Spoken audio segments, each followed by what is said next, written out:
නමෝ තස්ස භගවතු අරහතු සම්මා සම්බුද්දස්ස නමෝ තස්ස භගවතු අරහතු සම්මා සම්බුද්දස්ස නමෝ තස්ස භගවතු අරහතු සම්මා සම්බුද්දස්ස.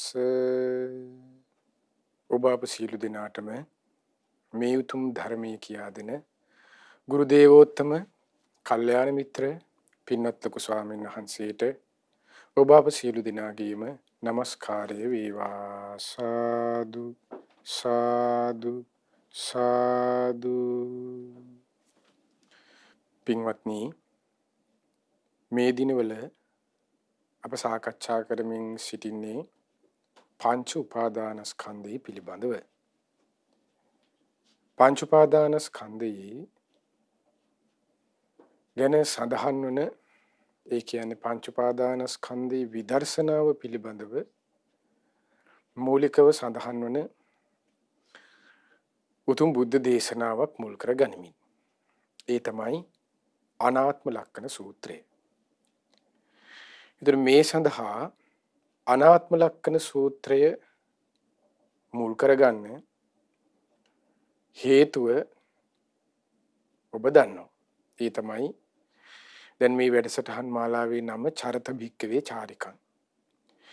භාග්‍යවත් බුදුරජාණන් වහන්සේගේ මුල්ම චාරිකා ගමනේ සිට සිදුවෙන සිද්ධාමයන්, ඒ ධර්මය, ඒ සූත්‍ර දේශනාවන් තමයි අපි එකින් එකට සාකච්ඡා කරමින් යන්නේ. එතකොට මුලින්ම අපි ඔබට මතක ඇති බෝධි කතා වලින් සම්මා සම්බුද්ධත්වයේ සිට තමයි මේ වැඩසටහන ආරම්භ කළේ. එතකොට එහිදී මුලින්ම අප මාසයක් පුරාවට සාකච්ඡා කළ ධම්සක් පැවතුම් සූත්‍රය ආර්ය සත්‍ය 4 විස්තරාත්මකව. ඒ ධම්සක් පැවතුම් සූත්‍රයේ අවසානයේ සිපතන මිග 10 දී පස්වග ස්වාමීන් වහන්සේලාට භාග්‍යවත් බුදුරජාණන් වහන්සේ උතුම් ධම්සක් පැවතුම් සූත්‍රයේ දේශනාව අවසානයේ එතනදී කොණ්ඩඤ්ඤ ස්වාමීන්ද්‍රයන් වහන්සේට ධම්මස පහළ වෙනවා. ඒ කියන්නේ සෝවාන් භූමියට පැමිණුණා. ඉන් අනතුරුව තමයි අප භාග්‍යතුන් වහන්සේ සියලු ස්වාමීන් වහන්සේලා, ඒ කියන්නේ පස්වග ස්වාමීන් වහන්සේලා, පළවෙනි දවසේ කොණ්ඩඤ්ඤයන් වහන්සේ, දෙවෙනි දවසේ වප්ප බද්දිය මහානාම අස්සජි කියන පස්වග ස්වාමීන් වහන්සේලා පිළිවෙලින් ওই විදිහට දවසින් එකින් එක දවසේ සෝවාන් භූමියට පැමිණුණාට පස්සේ 6 වෙනි දවස මුල් කරගනිමින් එදා භාග්‍යවත් බුදුරජාණන් වහන්සේ දේශනා කරනවා අනාත්ම ලක්ෂණ සූත්‍ර දේශනාව. එතකොට දැන් මේ අනාත්ම ලක්ෂණ සූත්‍ර දේශනාව තමයි භාග්‍යවත් බුදුරජාණන් වහන්සේ විසින් තුන් ලොවටම දේශනා කරන්නට යෙදුන දෙවන ධර්ම දේශනාව, දෙවන සූත්‍ර දේශනාව. පළවෙනි එක තමයි ධම්සක් පැවතුම් දෙසුම. එතකොට අනාත්ම ලක්ෂණ සූත්‍ර දේශනාව සම්පූර්ණයෙන්ම අසන්නේ මගපරලාභී උතුමන් වහන්සේලා, සෝවාන් භූමියට පැමිණුණු උතුමන් වහන්සේලා පිරිසක්. එතකොට සෝවාන් භූමියට පැමිණෙන උතුමන් වහන්සේලා දන්නවා ඥානයෙන් යුක්තයි. අපි කතා කළා ඒ සත්‍ය ඥාන, කෘත්‍ය ඥාන, කෘතඥාන වශයෙන් ආර්ය සත්‍ය 4. එහිදී සත්‍ය ඥානයට පැමිණෙන උතුමන් වහන්සේලා. එතකොට ඒ උතුමන් වහන්සේලා දුක පිළිබඳව අවබෝධයෙන් යුක්තයි. දැන් ඒ තමයි ඔබට මතක ඇති සම්මා දිට්ඨියේදී ලෞකික සම්මා දිට්ඨිය, ලෝකෝත්තර සම්මා දිට්ඨිය වශයෙන් අපි සාකච්ඡා කළා. එදී ලෝකෝත්තර සම්මා දිට්ඨියට අන්න උන්වහන්සේලා පත් වෙලා සිටින්නේ මේ වෙනකොට. ලෝකෝත්තර සම්මා දිට්ඨිය විස්තර කරන්නේ දුක්ඛේ ඥානං, සමුදය ඥානං, නිරෝධේ ඥානං, මග්ගේ ඥානං. ඒ ආර්ය සත්‍ය 4 පිළිබඳ ඥානයෙන් යුක්තයි. එතකොට ඒ ලෝකෝත්තර සම්මා දිට්ඨියේත් ඒ වගේම ওই විදිහට විස්තර කරනවා කියලා ඔබට මතක ඇති විද්‍යාවෙත්. විද්‍යාවටපත් වුණා කියන තැනත් විද්‍යාව කියන එක විස්තර කරන්නේත් භාග්‍යවත් බුදුරජාණන්සේ දුක්ඛ, නිරෝධ, මාර්ග, ඒ කියන්නේ ආර්ය සත්‍ය 4 අවබෝධ ඥාණයෙන් යුක්තයි කියන එක. එතකොට විද්‍යාවෙන් යුක්තයි, සම්මා දිට්ඨියෙන් යුක්තයි කියන්නේ කරුණු දෙකක්. ලෝකෝත්තර සම්මාදිට්ඨිය යුක්තයි කියන. ඒ කරුණ දෙකේ වෙනස ඔබට මතක ඇති. අප කලින් වැඩසටහනක විස්තර කළා. ඒතර මෙතන විද්‍යාව සාක්ෂාත් කළා කියන්නේ අරහත් වෙන්නේ. දැන් මේ ඊට පහළ බොහෝ පහළ තියෙන සම්මාදිට්ඨියට පැමිණීම කියන ලෝකෝත්තර සම්මාදිට්ඨියට පැමිණීම කියන ඒ උතුම් සෝවාන් භූමිය. එතකොට ආර්ය අෂ්ටාංගික මාර්ගය ගැන අපි කතා කළා. ඊළඟට ඒ අවසානයේ තමයි ඔන්න අනාත්ම ලක්ෂණ සූත්‍රය සාකච්ඡා කරන්න සූදානම් වුණේ. එතකොට ගියවර වැඩසටහනේ දී අප සාකච්ඡා කළේ ඔබට මතක ඇති පංච උපාදානස්කන්ධය පිළිබඳව. ඒ තමයි මේ අනාත්ම ලක්ෂණ සූත්‍රය කතා කරන්න ඕන නිසා මුලින් දැනගන්න ඕන කියලා අපි කතා කළා. ඔබට මතක ඇති පංචස්කන්ධය කියන්නේ කුමක්ද? පංච උපාදානස්කන්ධය කියන්නේ කුමක්ද කියන එක. එහි වෙනස. ඒ වෙනස මොකක්ද මේ පංචස්කන්ධය? පංචස්කන්ධය කියන එකේ ස්වභාවය කුමක්ද? පංච උපාදානස්කන්ධය කියන එකේ ස්වභාවය කුමක්ද කියන එක ඒ කරුණ ඔබට මතක ඇති සංයුත්ත නිකාය 3 වෙනි පොත් වහන්සේගේ තිබෙන කන්ද සූත්‍රය මුල් කරගෙන සාකච්ඡා කළා. එතකොට පංච උපාදානස්කන්ධයට උපාදාන කියන වචනේද ඔබට මතක ඇති පින්වත්නි, එහිදී සාසව උපාදානීය ආශ්‍රව සහිත කියන වචනයක් එක්ුණා. පංචස්කන්ධය කියන එකට ආශ්‍රව සාසව උපාදානීය කියන කරුණ එකතුනේ නැහැ. එහි තිබුණේ රූප ස්කන්ධ. එතකොට ඒකව රූප ස්කන්ධය කියලා. වේදනා ස්කන්ධය, සංඥා ස්කන්ධය, සංඛාර ස්කන්ධය, විඥාන ස්කන්ධය. පංච උපාදානස්කන්ධය වෙනකොට රූප උපාදානස්කන්ධය. එතකොට උපාදාන කියන වචනය තුල තියෙන සාසව උපාදානීය කියන කෑල්ල. ඒ කොටස. එහි අර්ථය අන්න තියෙනවා. ඒක තමයි ඒ කොටස කොහෙද සඳහන් වුනේ? කන්ද සූත්‍රයේ සංයුත්ත නිකායේ 3 වෙනි පොත් වහන්සේගේ. මේ ගියවර වැඩසටහනේ මතක් කර ගැනීමක් අපි මේ කරන්නේ අද වැඩසටහන ආරම්භයට අවශ්‍ය නිසා. එතකොට එහිදී ස්කන්ධ කියන වචනේ අපි විස්තර කළා. හැම එකම තියෙන රූපයටත්, විඳීමටත්, සංඥාවටත්, සංස්කාරේත්, විඥානේත් ස්කන්ධ කියලා වෙනස් වෙනවනේ. දැන් උපාදාන කියන එක කතා කළා. සාසව ආශ්‍රව සහිත වූ ආශ්‍රව තියෙනවා කාමාශ්‍රව, භවආශ්‍රව, අවිජ්ජාශ්‍රව, දිඨාශ්‍රව වශයෙන්. ඒකයි ආශ්‍රව සහිත කියලා කිව්වේ. කාමාශ්‍රවයෙන් සහිත වූ, භවආශ්‍රවයෙන් යුක්ත වූ, අවිජ්ජාශ්‍රවයෙන් යුක්ත වූ, දිඨාශ්‍රවයෙන් යුක්ත වූ කියන එක. ඒතර ආශ්‍රව කියන කරුණ අපි වෙනම කතා කළා. සම්මා දිට්ඨිය කියන කරුණදී ආර්ය අෂ්ටාංග මාර්ගය විස්තර කරනකොට සම්මා දිට්ඨි සූත්‍රයේ ආශ්‍රව කියලා කොටසක් වෙනම විස්තර කරා. ඔබට මතකයි. එහිදී අප මේ ආශ්‍රවයන් ගැන සාකච්ඡා කළා. එතකොට ඒකයි මේ වැඩසටහන් මාලාව මුල සිට අසාගෙන එන කෙනෙකුට මේකින් එක කරුණු හොඳට පැහැදිලිව තේරුම් යනවා. එතකොට පින්වත්නි, දැන් ස්කන්ධ කියලා කිව්වේ කුමක්ද? ස්කන්ධ කියන කරුණට ඒ වචනයට කරුණු දෙකක් අයිති කියලා සාකච්ඡා කළා. ඒ තමයි කාලයත් අවකාශයත් කියන කරුණ. කාලයේත් අවකාශයේත් පැවැත්මට තමයි ස්කන්ධ කියලා කියන්නේ කියලා. එතකොට කාලය කියන එක 3 ආකාරයි කියලා කතා කළා. අතීතයේ නිරුද්ධ වී ගිය, වර්තමානයේ හටගෙන තියෙන, අනාගතයේ හට නොගත්. ඔන්න 3 ආකාර වූ කාලයට අයිති. අතීත, අනාගත, වර්තමාන කියන 3. අවකාශය කියන එකට කරුණු 8ක් අයිති. ඒ තමයි ආධ්‍යාත්මික, බාහිර, ඕලාරික, සියුම්, හීන, ප්‍රණීත, දුර, ළඟ වශයෙන් කරුණු 8ක්. ඒතර අවකාශයට කරුණු 8ක්, කාලයට කරුණු 3ක්. එතකොට කාලය සහ අවකාශය අතර පැවැත්ම තමයි ස්කන්ධය කියවේ. ඒතර ස්කන්ධය කියන එක තුල කියන වචනයේට කරුණු එහෙනම් 11ක් අයිති වෙනවා. 11 කොහෙන්ද ආවේ? අවකාශයෙන් 8යි, කාලයට අන්න 3යි. 8යි 3යි 9යි 10යි 11යි යන්නේ. එතකොට ওই විදිහට ඒක තමයි කියන්නේ 11 ආකාර වූ පංච උපාදානස්කන්ධය විදර්ශනා කරනවා කියලා කියන අන්නේ ඒකයි.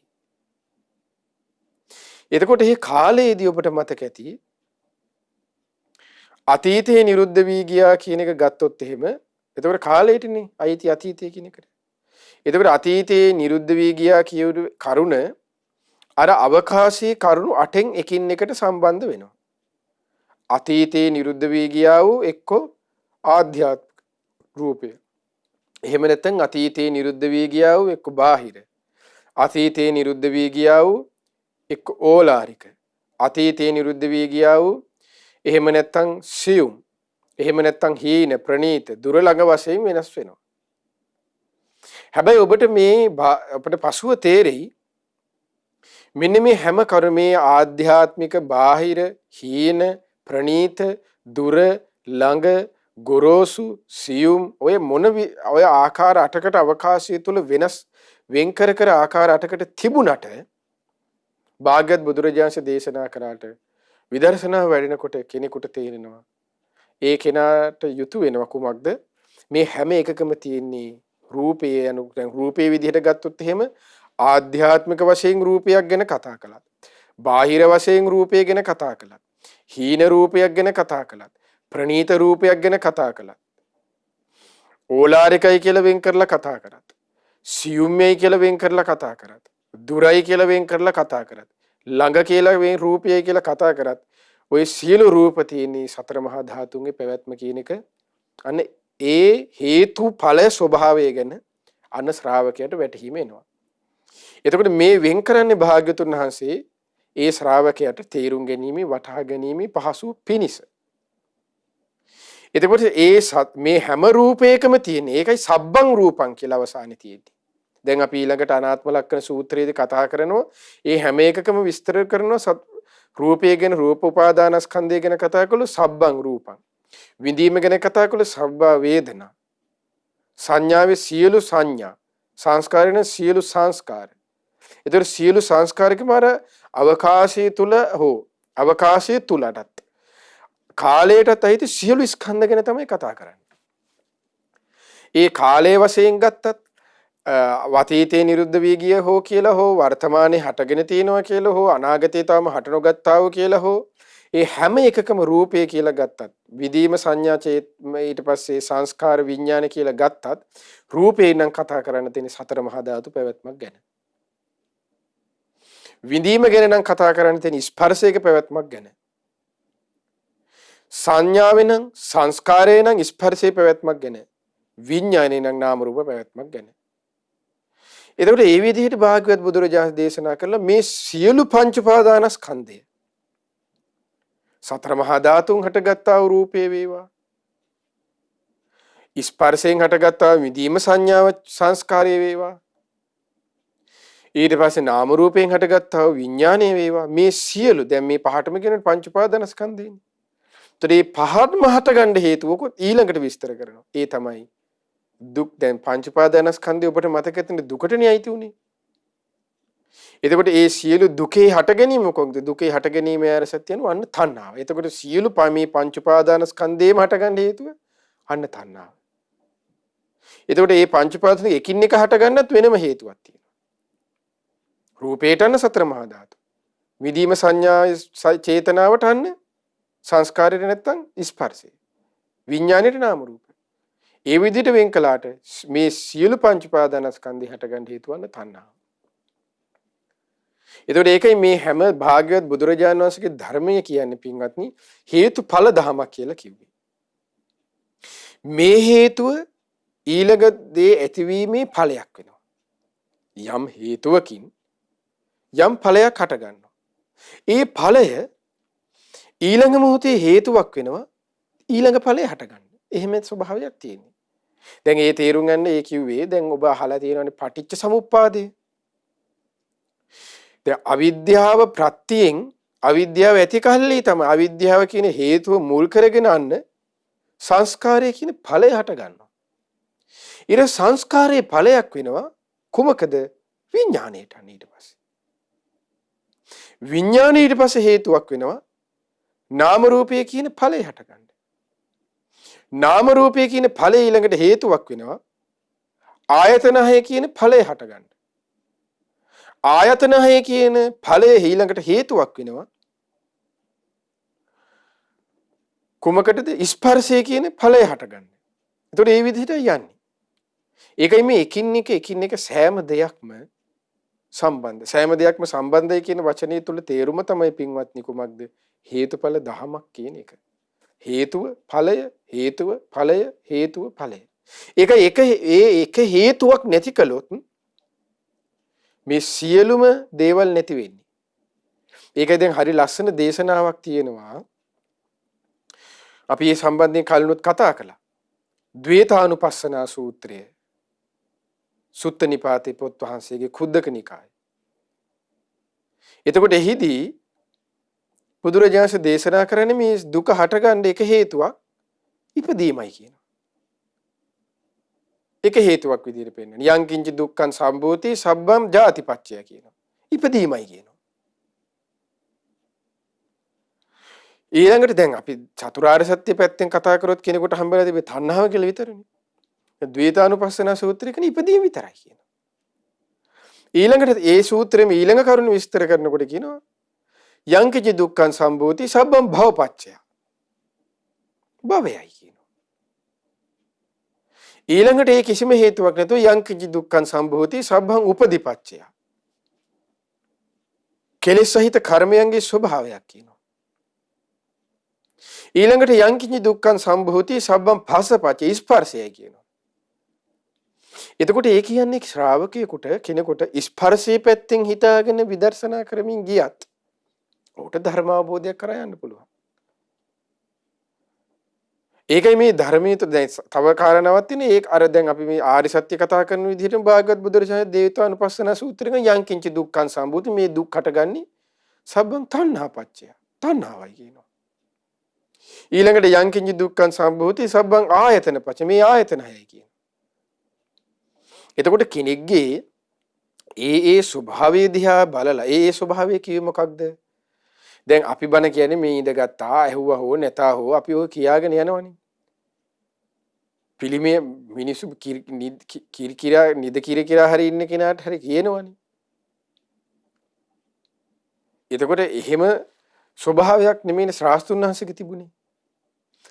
ඒ බුදුරජාණන් වහන්සේට පමණක් ආවේනික උදයන් ඒට කියනවනේ බුදු ඇස කියලා.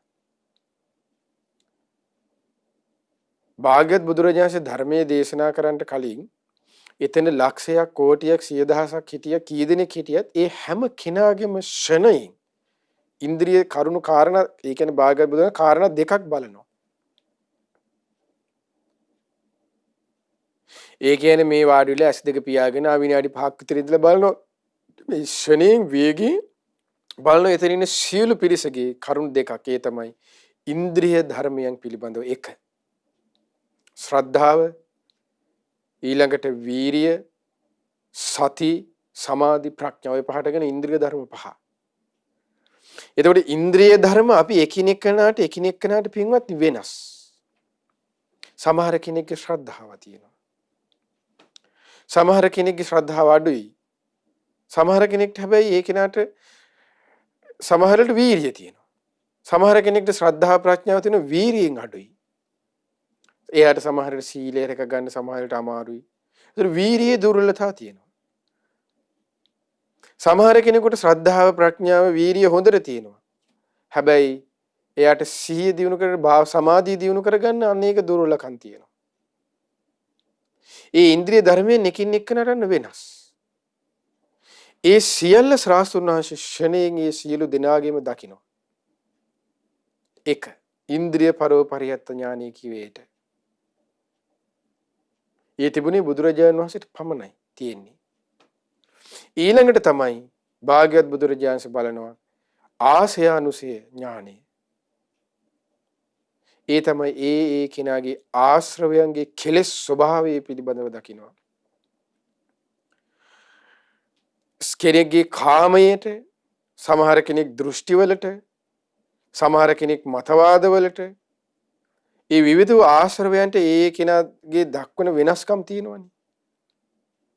දැන් ඒ කියන්නේ සරලව තේරුම් යන්නේ කෙලෙස් ස්වභාවයෙන් දකිනවා කියන්නේ සමහර කෙනෙක්ට එයාට කොච්චර වුණත් එයාට තරහ බැන්නට එයාට තරහ යන්නේ. සමහර කෙනෙක් ඉන්නවා හොස්සලගේ මැස්සෙන් බෑ එයාට තරහ යනවා. සමහර කෙනෙක් ඉන්නවනේ එහෙම නැහැ. හැබැයි එයාට රාගය වැඩි. සමහර කෙනෙක් එතක රාගයත් එච්චර නැහැ, ද්වේෂිනුත් එච්චර නැහැ. හැබැයි දෘෂ්ටි මතවාද ආකල්ප වලට ලනු ගිනින්න එයා දක්ෂයි. ඔහේ හැම එකම ගිලිනවා. ඒතර එහෙම පුද්ගලයන්ගේ අන්න නානත්ව ස්වභාවයක් තියෙනවා. ඒ කෙලෙස් වල එක එක්කනාගේ. අන්න එයත් ශාස්ත්‍රඥ වහන්සේ දකින්නවා. දැකලා එතනදී ඊළඟට බලනවා ශාස්ත්‍රයේ ධර්මයේ අවබෝධ කිරීමේ හැකියාව කාටද තියෙන්නේ කියලා. සියලු දෙනාටම තියෙනවා නම් ඒ සියලු දෙනාටම ධර්මය අවබෝධ වෙනකන් එළි වෙනකන් උනත් ශාස්ත්‍රඥ වහන්සේ ධර්මයේ දේශනා කරනවා. ඒකයි බුදුරජාණන් වහන්සේ ධර්මයේ දේශනා කරනකොට අයයි හේතුව පුද්ගලයන් ධර්මයේ අවබෝධ කර මගඵල ලබන්නේ. ඒ පర్యాయ ශාස්ත්‍රඥ වහන්සේ දන්නවා. මේ කෙනාට කිය යුත්තේ ආයතන පැත්තෙන්. එතකොට අන්‍යයන්ට ස්පර්ශයේ මුල් කරගෙන ආයතන ඔස්සේ කියලා දෙනවා. දේශනා කරනවා. මේ කෙනාට කියලා දුත්තේ පංච උපාදානස්කන්ධය පැත්තෙන්. ඉතින් මේ කෙනාට කියලා දුත්තේ ධාතු ස්වභාවයන්ගෙන් අනුව. මේ කෙනාට කියලා දෙන්නේ ආහාරයන්ගේ ස්වභාවය අනුව. එතකොට ඒ කෙනා දැන් අපි ගත්තොත් භාවනා දැන් සතර සතිපට්ඨානේ දැන් අපි කිව්ව කායානුපස්සනාවේ භාවනා 14ක් තියෙනවානේ. 14ක් තිබ්බ 14ම කරන්නේ නෑනේ. අපි එක එකන කැමැති ප්‍රිය කරන භාවනාවක් තියෙනවා නේද? සමහර අය ආනාපාන සතියට ආසයි. සමහර කෙනෙකුට ආනාපාන සතියන් හොඳට වැඩෙනවා. සමහර කෙනෙකුට ආනාපාන සතිය වැඩෙන්නේ හොඳට අසුභේ වැඩෙනවා. සමහර කෙනෙකුට අසුභේ නෙමෙයි අසුභේ වෙනුවට එයාට පුරුදු කරගන්න එක්ක වෙන්නේ ධාතු මනසිකාරය.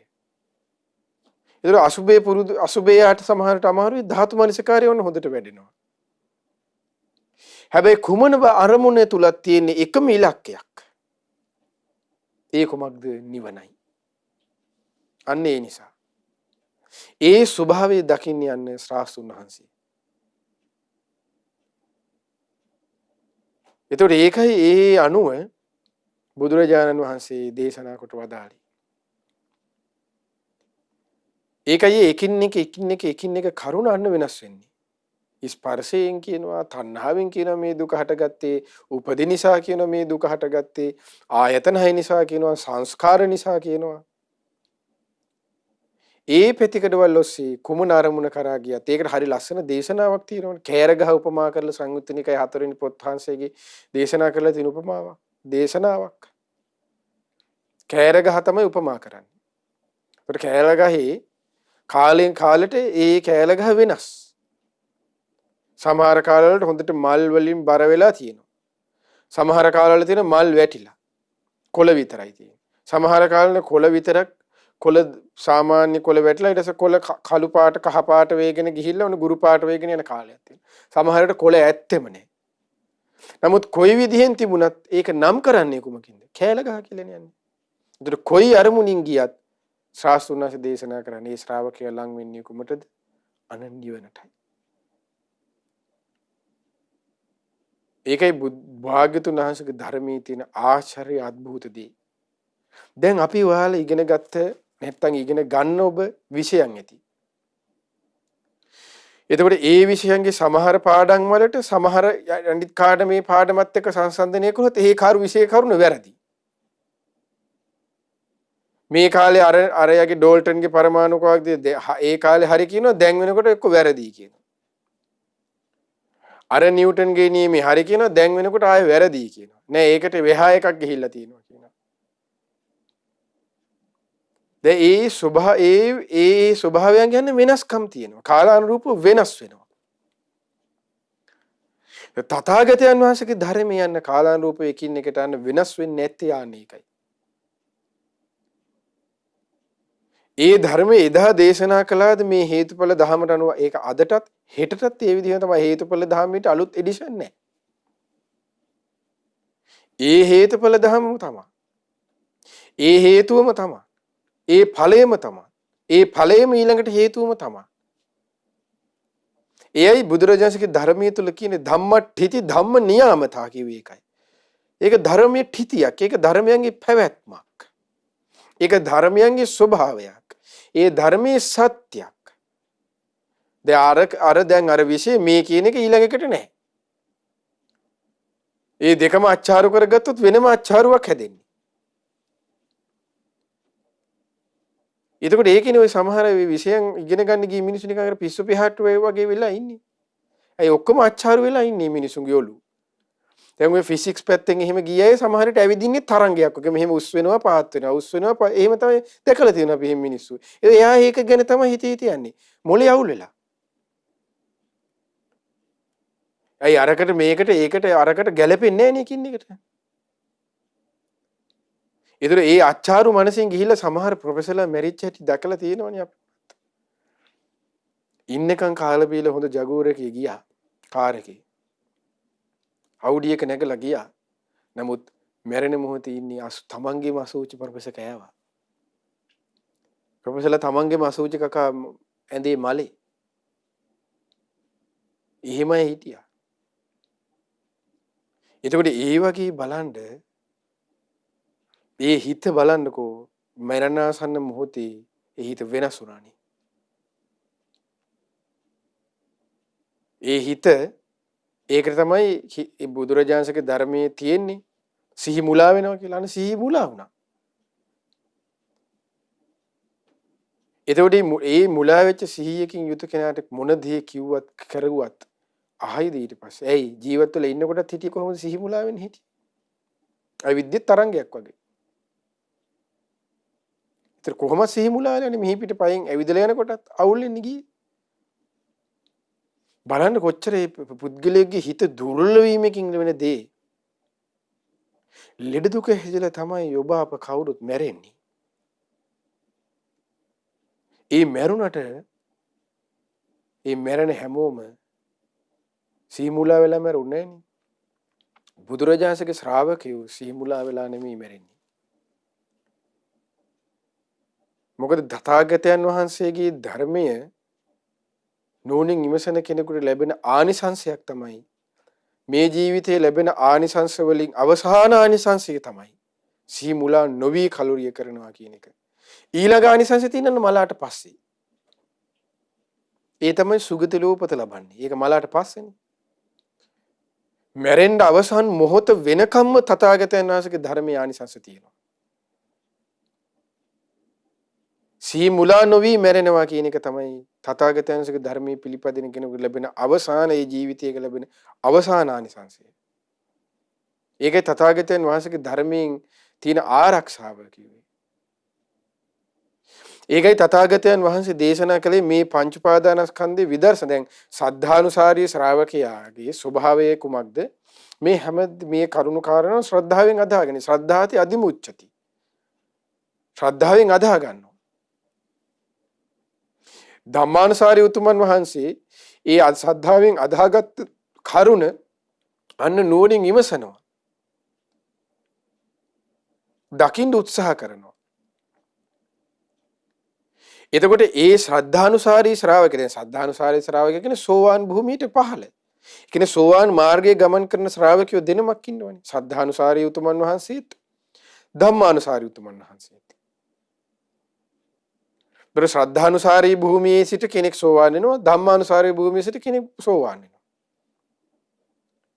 එතකොට මේ උතුමන් වහන්සේලා දෙනමටම ශාස්ත්‍රුන් වහන්සේ අප වෙනවනේ. සංයුත්ත නිකාය 4 වෙනි පොත් වහන්සේගේ බලන්න. ඔක්කාන්ති සංයුත්තේ කියවලා. එතකොට මේ සද්ධානුසාරී ශ්‍රාවකයා ධම්මානුසාරී ශ්‍රාවකයන් වහන්සේ මේ විදිහට විස්තර කරමින් තථාගතයන් වහන්සේ අප වෙනවා. ඒ ශ්‍රාවකින් දෙනම වහන්සේලා සෝවාන් නොවි මරණයටපත් වෙන්නේ නැහැ කියලා මම අප වෙනවා කියනවා. ඒ කියන්නේ බලන්නකො වෙන කාටද එහෙම අප වෙන්න පුළුවන්? වෙන අපවීම් තියෙන ණයක් ගන්නකොට රජයේ සේවකයෝ දෙන්නෙක් ඕනේ කියන යස්සම් කරන්නේ. ඒ අපවීම් තියෙනවා. ණය දුන්නේ නැත්නම් ඒ දෙන්න හිරේනේ.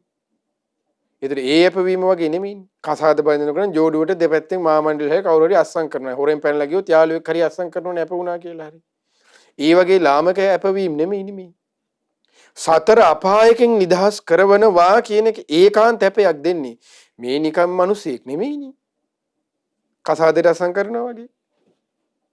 මේ සියලු ධර්මය අවබෝධ කළා වූ සර්වඥයන් වහන්සේ දෙවි මිනිස්සු බ්‍රහ්ම ඒ හැම දිනාට මිහිලින් වැඩ සිටින උතුමන් වහන්සේ අප වෙන්නේ බුදු කෙනෙක්. ඒක සත්‍යයක් නේ කියන්නේ.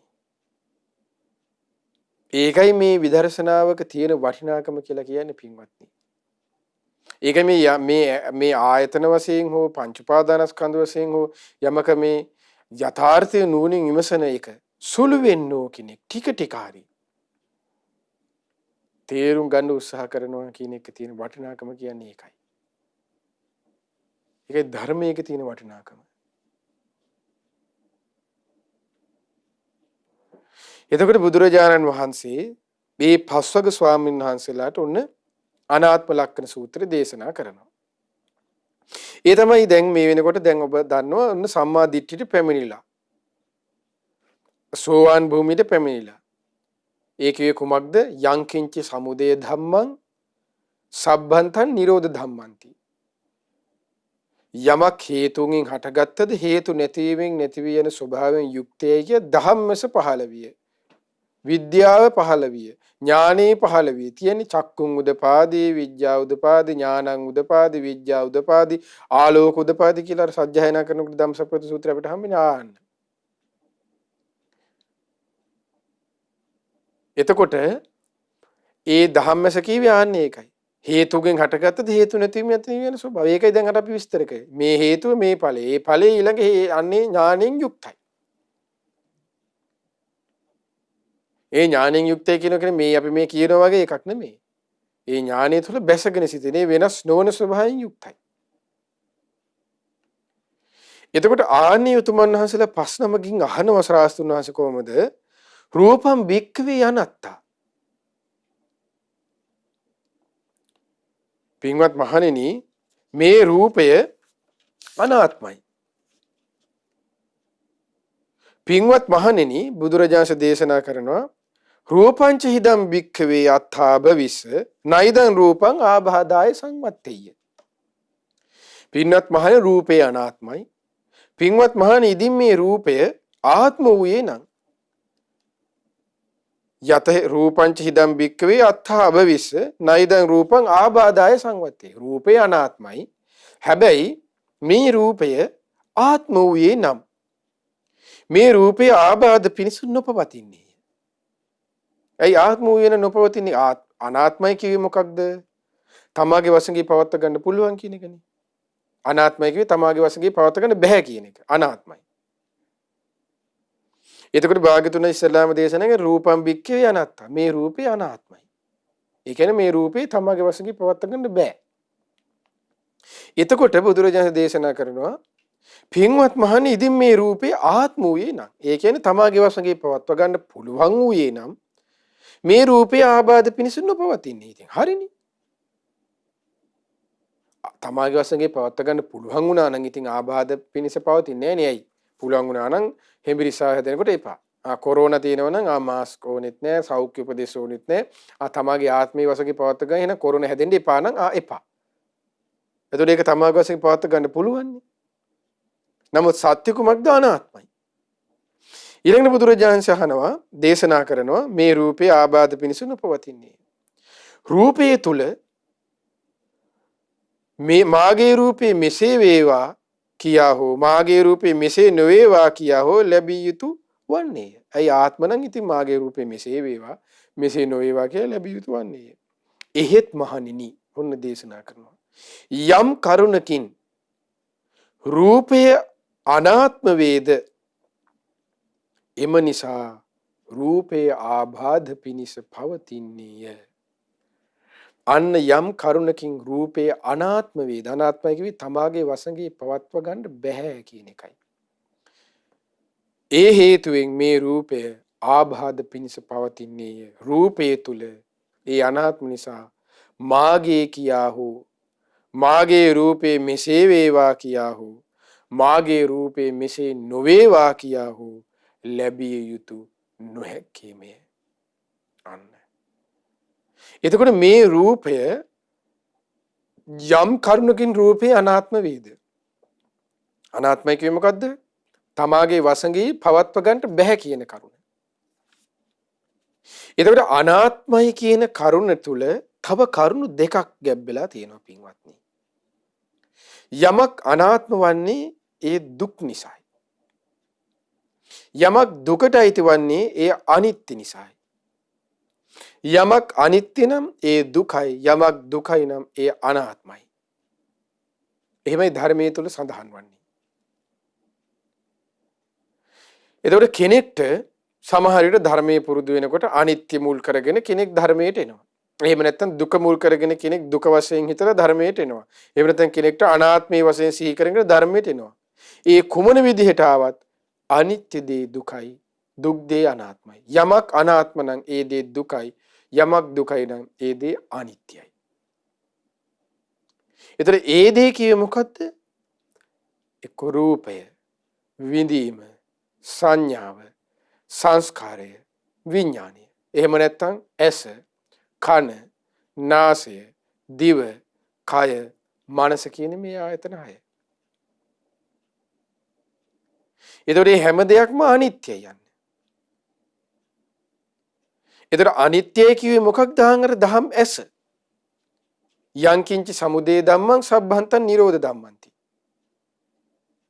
යමක් හේතුවෙන් හටගත්තද ඒ හේතුව නැතිවීමෙන් නැති වී යන නිසා අනිත්‍යයි. ඒක රූපේ හටගන්නන හේතුනේ මොකද්ද? සතර මහා ධාතුත් සතර මහා ධාතුන් හටගත්ත නිසා රූපය. එතකොට මේ සතර මහා ධාතු මොකද්ද? අනිත්‍ය දෙයක්.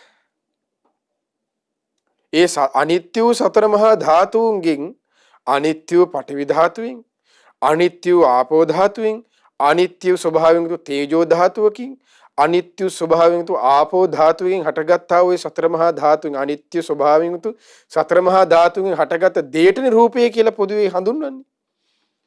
ඒතකොට අනිත්‍ය වූ කරුණු හතරකින් හටගත්තා වූ දෙයට එක වචනකින් හඳුන්වනවා නම් ඒක අනිත්‍ය නොවී තියෙන බැරිද? අනිත්‍යයිනේ. ඇයි අනිත්‍ය උනේ? අනිත්‍ය හේතුකින් හටගත්ත නිසා නේ. පඨවි ධාතුව යන අනිත්‍ය දෙයක්. ආපෝ ධාතුව යන අනිත්‍ය දෙයක්. වායෝ ධාතුව යන අනිත්‍ය දෙයක්. තේජෝ ධාතුව යන නිට්ටය දෙයක් නෙවෙයි, අනිත්‍යයි. එතකොට සතර මහා අනිත්‍ය වූ සතර මහා ධාතුන්ගෙන් හටගත්ත දෙයට කුමක්ද කියන්නේ? රූපයට. රූපය කියලා. රූපය යන කුමක්ද කියලා ඔබට මතකෙතිනේ. රූපය යන කුමක්ද? සතර මහා ධාතු සතර මහා ධාතුන් හටගත්ත දේ. ඒ රූපය කියන්නේ. එතකොට මේ රූපය කියන දේ තුල තියෙන්නේ කොමක්ද? සතර මහා ධාතුන්ගේ පැවැත්මක්. ඒ සතර මහා ධාතු කොමක්ද? අනිත්‍යයටයි අයිති. එතකොට ඒ සතර මහා ධාතුක අනිත්‍ය නිසා ඒ කරුණුවන්ගෙන් එකතුවෙන් හටගත්ත ඵලය නම් වූ දේ මොකද්ද? රූපේ නම් වූ ඵලය නිට්ටය වී තියෙයිද? නෑනේ, ඒකත් අනිත්‍යයි. එතකොට අන්න ඒක තමයි බුදුරජාණන් දේශනා කළේ මේ. ඒ අනිත්‍ය ස්වභාවය, අනිත්‍ය වූ හේතුන්ගෙන් හටගත්තා වූ ඒ පඨවි ආපෝ තේජෝ වායෝ යන පඨවි ආපෝ තේජෝ වායෝ ගැන අපි ගියවර වැඩසටහනේ කතා කළා. ඔබට මතක ඇති. එතකොට ඒ කරුණෙන් හටගත්තා වූ ඵලයන්, ඒ හේතුන්ගෙන් හටගත්තා වූ ඵලයට තමයි යන රූපය කිව්වේ. එතකොට ඒ රූපයත් එහෙනම් අනිත්‍යයි. ඒ අනිත්‍ය වූ දේ අන්න දුකයි. ඒ රූපේ දුකටයි තියෙන්නේ නැද්ද? ඒ රූපය වාසට යෑමෙන්, ඒ රූපේ ලෙඩවීමෙන් ඒ දුක කියලා විස්තර වෙන්නේ ඒකනේ. ඒ රූපේ හේතුවෙන් මේ සියලු දුක් දුම්නස් සුසු මේ සියල්ල හට ගන්නවානේ. ඒක දුකට න්‍යායති. තව විදිහින් කිව්වොත් දුක කියලා කියන්නේ මේ සසරටනේ. ඒ රූපේ හදලා දෙන්නේ නැවත සසරක්නේ. නැවත සසරකටනේ මුල් කරවන්නේ. ඒක දුකටයි අයිති කිව්වේ.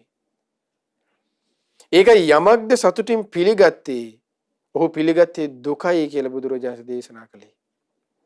සතුටින් පිළිගන්නේ අපි සතර මහා ධාතු දේවල් යුතු දෙයක්ද? පඨවි ධාතුවද සතුටින් පිළිගන්නේ? ආපෝ ධාතුවෙන් යුතු, වායෝ ධාතුවෙන් යුතු, තේජෝ ධාතුවෙන් යුතු දේද? ඒ දේට අන්න ඵලයට කිව්ව එක දෙයක්. රූපය. ඒ අනිත්‍ය දේද අපි සතුටින් පිළිගත්තේ යන්නේ ඒ හේතුන්ගෙන් හටගත්තා වූ ඒ ඵලේ නම් වූ රූපය සතුටින් පිළිගත්තේ. එයින් ඇති උනේ කුමක්ද? දුකයි. ඒකයි බුදුරජාණන් දේශනා යමක්ද සතුටින් පිළිගත්තේ, ඔහු පිළිගත්තේ දුකයි කියලා.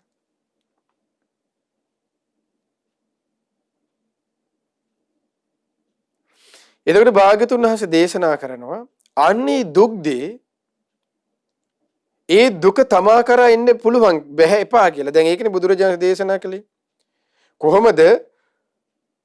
තස්මා රූපං, මේ රූපය ආබාධ පිණිස පවතින්නේය. ඒ ආබාධය නච ලබ්බති රූපේ, ඒ ආබාධය අනේ මා කරා එන්න එපා කියලා ලබා ගන්න පුළුවන්ද කියලා ඇහුවා. අන්න බුදුරජාණන් දේශනා කළා ලබා ගන්න බෑය. අන්න අනාත්මයි කිව්වේ ඒකයි. තමාගේ වශයෙන් පවත්වා ගන්න බෑය. මේකයි රූපය අනාත්මයි කියලා කිව්වේ. ওই විදිහට තමයි විඳීමටත්. ඒතකොට සතර මහා ධාතුන්ගේ වෙනස් වීම, සතර මහා ධාතුන්ගේ ස්වභාවය වෙනස් වෙන. ඇයි සතර මහා ධාතු වෙනස් වෙන්නේ? ඒත් හේතුඵල හේතු ධර්මයෙන් හටගත්තා වූ දෙයක්. එතකොට ඒ සතර මහා ධාතුන්ගෙන් හටගත්තා වූ ඵලයට තමයි යන රූපය කිව්වේ. ඒ සතර මහා ධාතු හටගත්තේ කුමකින්ද? ඒ රූපයට හේතු භාගතුන දේශනා කළේ. අන්න රූපයට විඳීමට, සංඥාවට, සංස්කාරයට, විඤ්ඤාණය හැම එකටම තණ්හාවයි. එතකොට මේ සතර මහා ධාතුන්ගේ පැවැත්මට හේතුව මොකද? තණ්හාව. එතකොට ඒකයි මේ එකින් එකට සම්බන්ධ. දැන් ආහාර හතර වශයෙන් ගත්තත් ආහාර හතරටම පොදු හේතුව මොකද්ද? ඒ තණ්හාවනේ දේශනා කරන්නේ. ආහාර හතරටම හේතු වෙන්නේ තණ්හාව. පංච උපාදානස්කන්ධයට හේතු වෙන්නේ තණ්හාව. ඒකයි දුක්ඛ සමුදය ආර්ය සත්‍ය කියලා දැම්මේ. එතන මේ සතර මහා ධාතුන්ගේ හටගන්න හේතුවකුත් තණ්හාවයි. ඒ සතර මහා ධාතුන්ගේ වර්ධනය තමයි, ඒ වර්ධනයේ හේතුවෙන් අන්න ඊට පස්සේ නාම ධර්මයන්ගේ බැස ගැනීම තියෙනවා. අන්නේ නාම ධර්මයන්ගේ බැස ගැනීම නිසා නාම රූප එතකොට මුල් වීමෙන් ඒ සතර මහා ධාතු තියෙනවා. නාම ධර්මයන්ගේ බැස ගැනීම මුල් වීමෙන් අන්න ඒ කරුණු දෙකට එතකොට කියන නාම රූප. ඒ නාම රූප යම් තැනක තියෙනවා කියන්නේ කොහොමද? උපතනේ.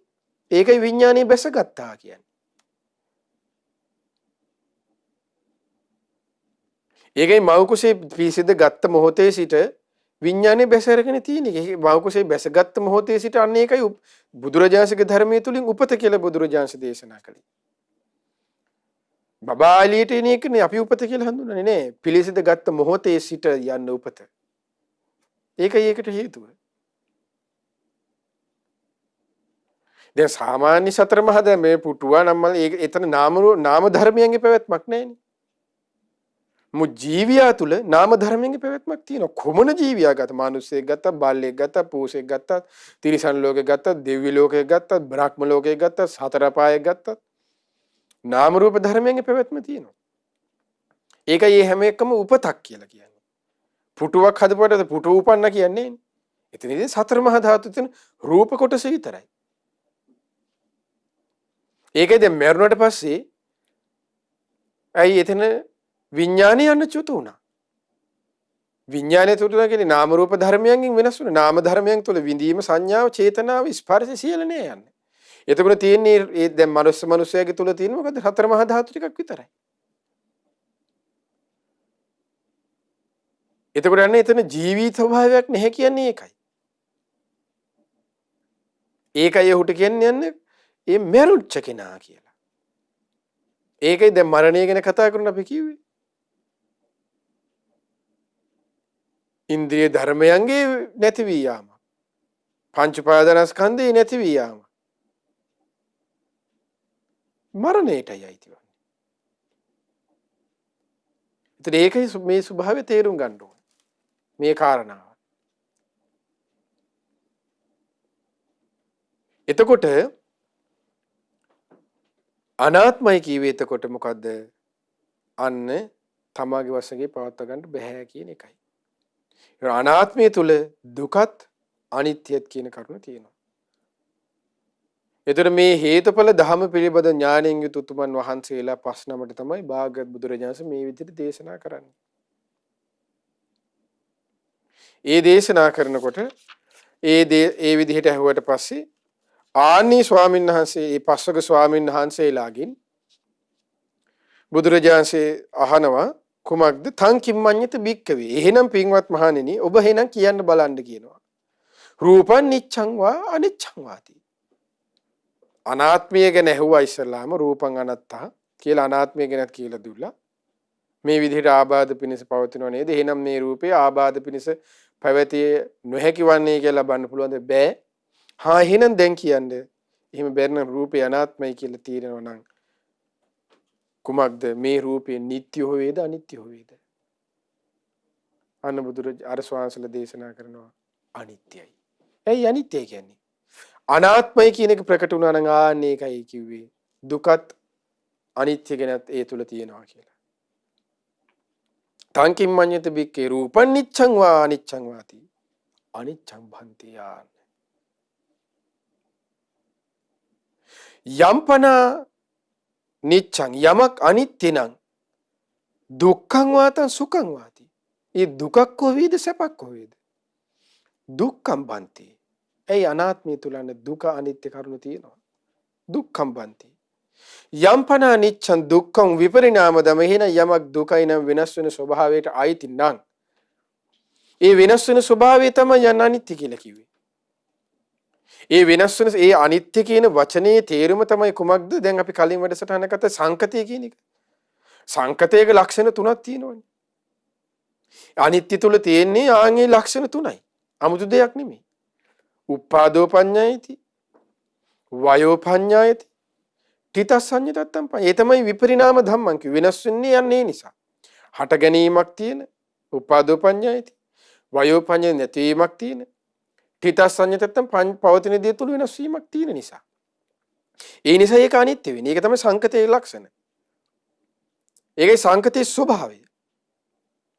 එතකොට මේ ලක්ෂණයෙන් යුතු දේ ওই විදිහට දුක්ඛං විපරිණාම ওই විදිහට දුකට වෙනස් වෙන ස්වභාවයෙන් යුක්ත නම් කල්ලනතන් සමනුපස්සිතුන් ඒතම් මම එහෙනම් ඒදී ඒතම් මම ඒසෝ හමස්මි ඒසෝ මේ යත්තාති. ඒ මම කියා හෝ මාගේ කියා හෝ මාගේ ආත්මය කියා හෝ ගැනීම සුදුසුද කියනවා.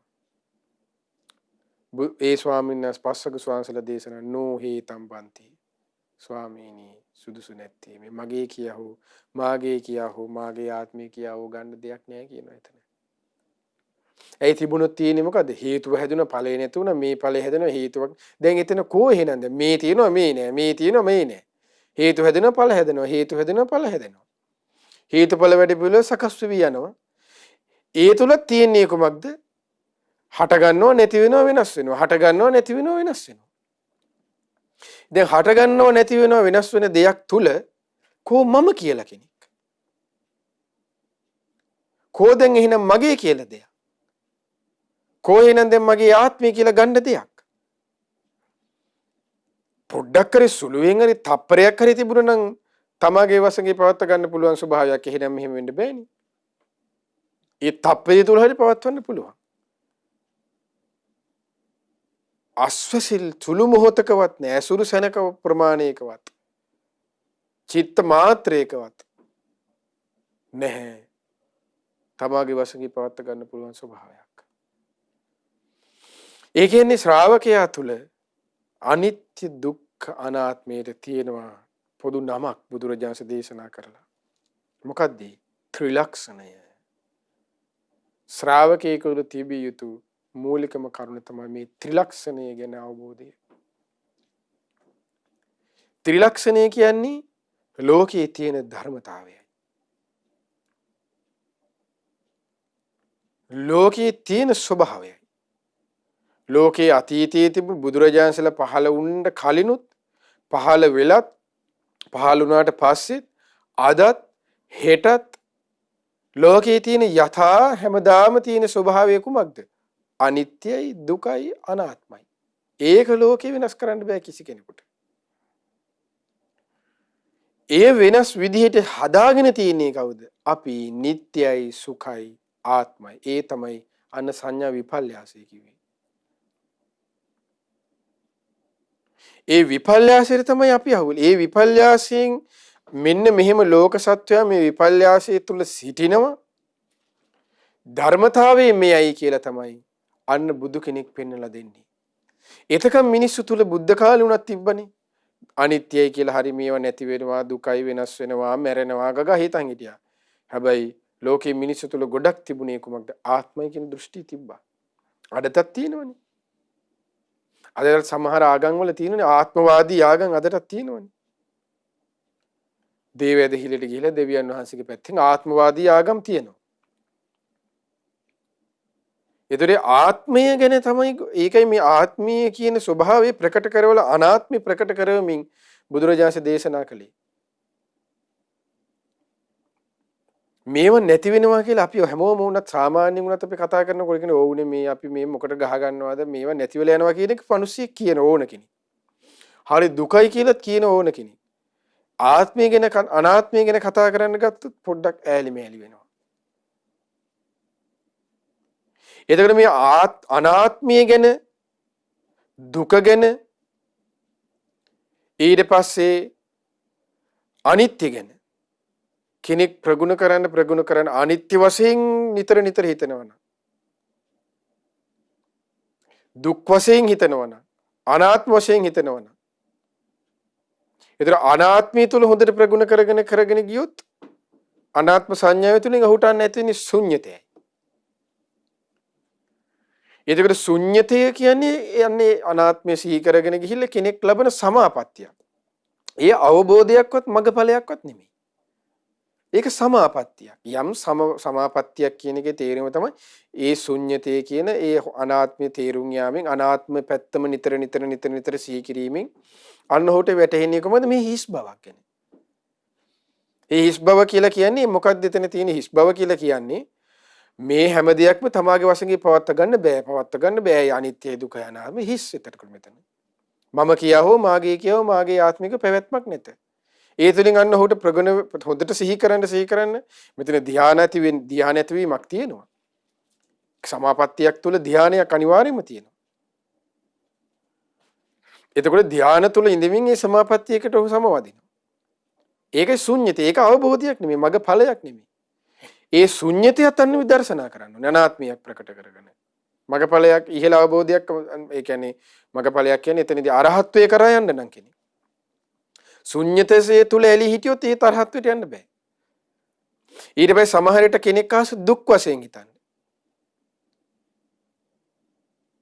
ඒකට දුකක් වශයෙන් හිතන්නේ දුකයි කියලා හිතෙන් යාට ඒක ප්‍රණීත බවක් ඇති වෙනවද නැහැනේ. සතුටක් ඇති වෙන්නේ නැහැ, ප්‍රණීත බවක් ඇති වෙන්නේ නැහැ. එයි මේ හැම එකම තියෙන දුකක් ඔහුට දකින්න.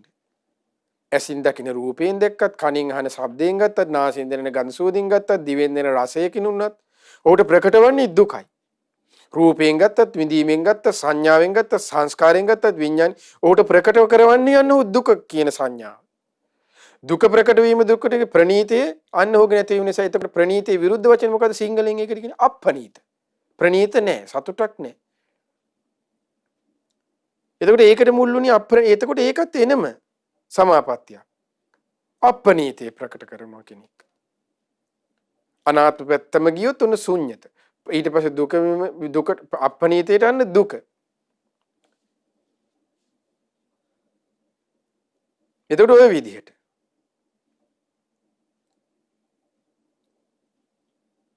එතකොට නිමිති නැති බවක් අනිමිත්ත.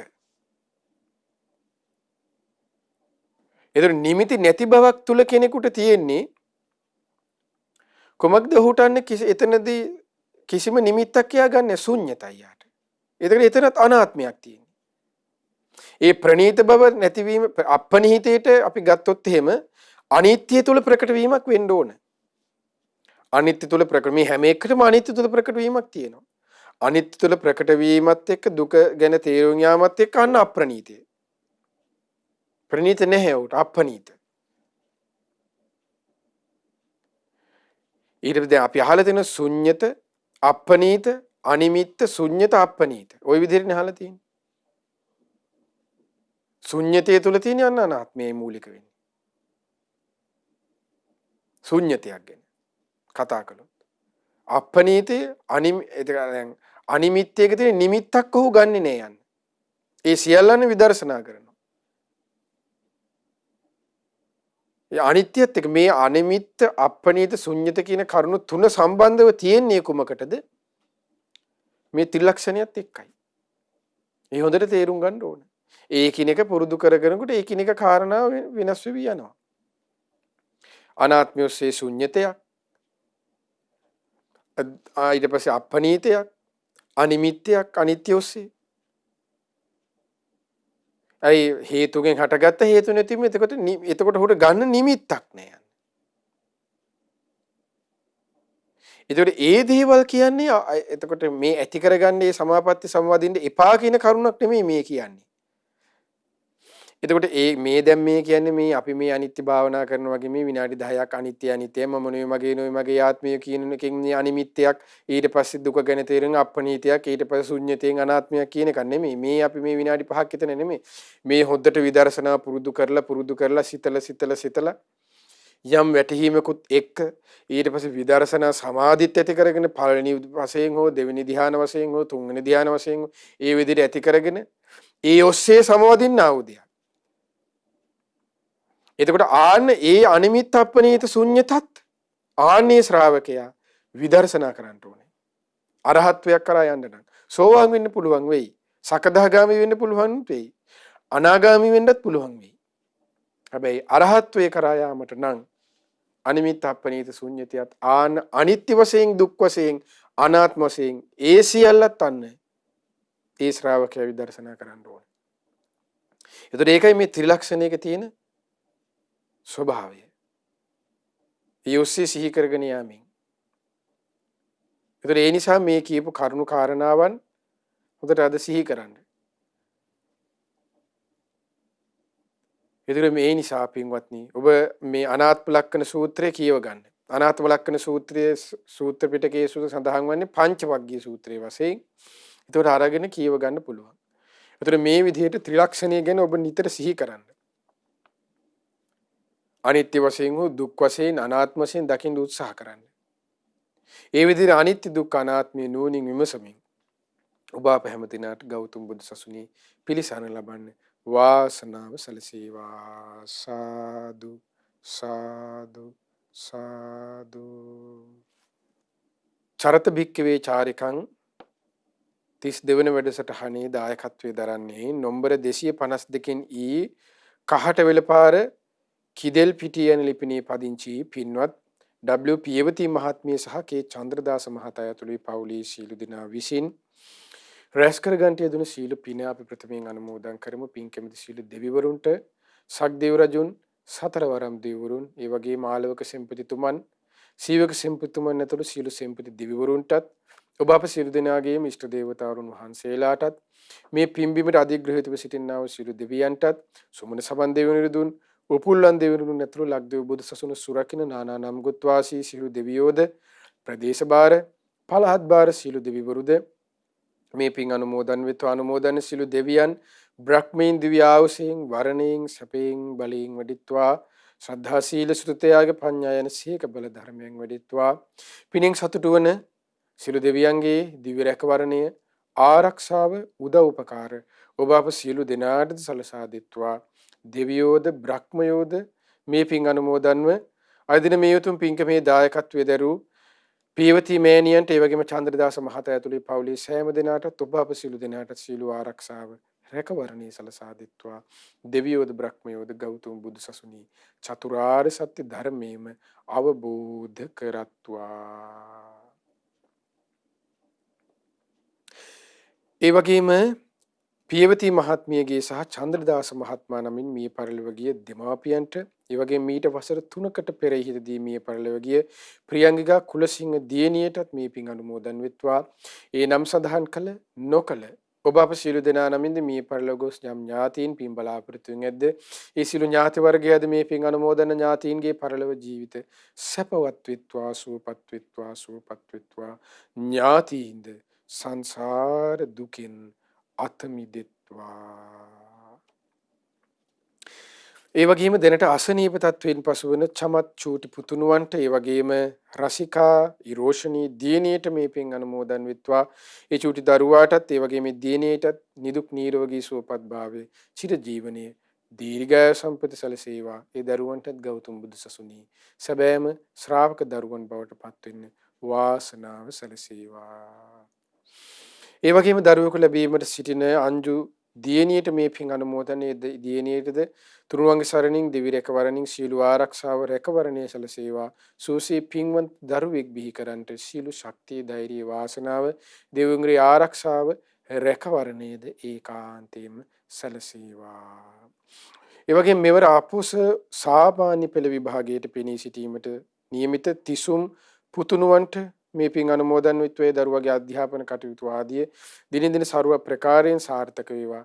ඒ දරුවාට සුවසේ ඒ විභාගවලට මුහුණ දෙමින් ජයෙන් ජය සලසාගෙන ගෞතම බුදු සසුනේ සැබෑ ශ්‍රාවක දරුවෙක් බවට පත් වෙන්නද වාසනාව සැලසීවා. ඒ වගේම දෙසැම්බර් මාස 10 වන දින විදේශගත වූ අසංක පුතුණුවන්ටත් ඇමරිකාවේ හියුස්ටන්හි පදිංචි රාශිකා දියණියට රංග පුතුණුවන්ට සිහෙලි මිහෙලි යන දියණියන් දෙදෙනාටත් මේ පින් අනුමෝදන්ව ඒ හැම දිනාටද නිදුක් නිරෝගී සුවපත් භාවයේ චිර ජීවනයේ සැලසේවා. ඒ හැම දිනාගේ රැකී ආරක්ෂා කටයුතු ਸਰව ප්‍රකාරයෙන් සාර්ථක වේවා. ඒ හැම දිනාගේටමත් ගෞතම බුදු සසුනේ පිළිසරණ ලබන්න වාසනාව සැලසේවා. ඒ වගේම අජන්තා සඳුන් පියල් රනිල් චතුරාණි යන දරුවන්ටත් මේ පින් අනුමෝදන්ව ඒ දරුවන්ගේද සීල කටයුතු ਸਰව ප්‍රකාරයෙන්ම සාර්ථක වෙත්වා. ජයෙන් ජය යහපත සැපත අභිවෘද්ධිය සැලසේවා. ඒ හැම දිනාටමත් ගෞතම බුදු සසුනේ පිළිසරණ ලබන්න මේ පිනත් ඒකාන්තයෙන්ම උපකාර වෙත්වා. ඒ වගේම 74 වෙනි වියෙහි පසුවන පියවති මහත්මිර චන්ද්‍රදාස මහත්මයාට ඒ දායකත්වය දරූ නම්බර 252කින් ඊ කහටවෙල පාර කිදෙල් පිටියේ පදිංචි ඒ පියවති මහත්මිය චන්ද්‍රදාස මහත්මයා ඇතුළු ඒ දෙපළටත් ඒ පවුලේ හැම දෙනාටම සීල ආරක්ෂාව රැකවරණයේ සැලසේවා. නිදුක් වෙත්වා නිරෝගී වෙත්වා සුවපත් වෙත්වා චිර ජීවනයේ දීර්ඝ සම්පත සීල ආරක්ෂාව රැකවරණයේ සැලසේවා. කරන කියන කටයුතු සාර්ථක වේවා. සුවසේ පින් දහම් රැස් කර ගනිමින් ගෞතම බුදු සසුනේ පිළිසරණ ලබන්න දී හැම දිනාට වාසනාව සැලසේවා. ඒ වගේම මේ පින ඔබ අප සියලු දෙනාගේම ගුරු දේවෝත්තම කල්යාණ මිත්‍ර පින්වත් ලොකු ස්වාමින් වහන්සේ දෙකලස අනුමෝදන් වෙත්වා. පින්වත් ලොකු ස්වාමින් වහන්සේද මේ පින් අනුමෝදන්ව නිදුක් වෙත්වා නිරෝගී වෙත්වා සුවපත් වෙත්වා සුවපත් වෙත්වා චිර ජීවනයේ දීර්ඝ සම්පත සීල ආරක්ෂාව රැකවරණයේ සැලසේවා. ගුරු දේවෝත්තම පින්වත් ලොකු ස්වාමීන් වහන්සේද මේ පිනත් ගෞතම බුදු සසුනේ උතුම් ධර්ම අවබෝධයේ පිණිස ඒකාන්තයෙන්ම හේතුපකාර වේවා. ඒ වගේම ලක්වාසී ලෝවාසී සීල පින්වත් ස්වාමීන් වහන්සේලාටත් අනගාരികා මෑණිවරුන්ටත් අනුමෝදන් මහා සංඝරත්නයටද නිදුක් නිරෝගී සුවපත් භාවයේ චිර ජීවනයේ සැලසේවා. සුවසේ පිළිවෙතේ දෙන්නද මේ පිනත් ඒකාන්තයෙන්ම හේතුපකාර වේවා.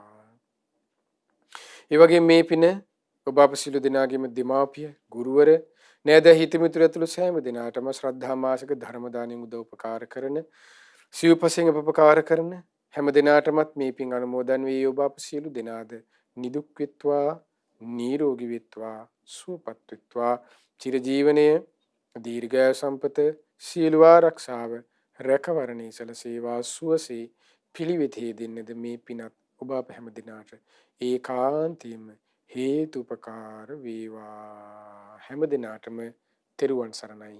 නමෝ බුද්ධාය. මෙවැනි වටිනා ධර්මදේශනා ශ්‍රවණය කිරීමට ශ්‍රද්ධා ඩේලි YouTube චැනලය සබස්ක්‍රයිබ් කරන්න.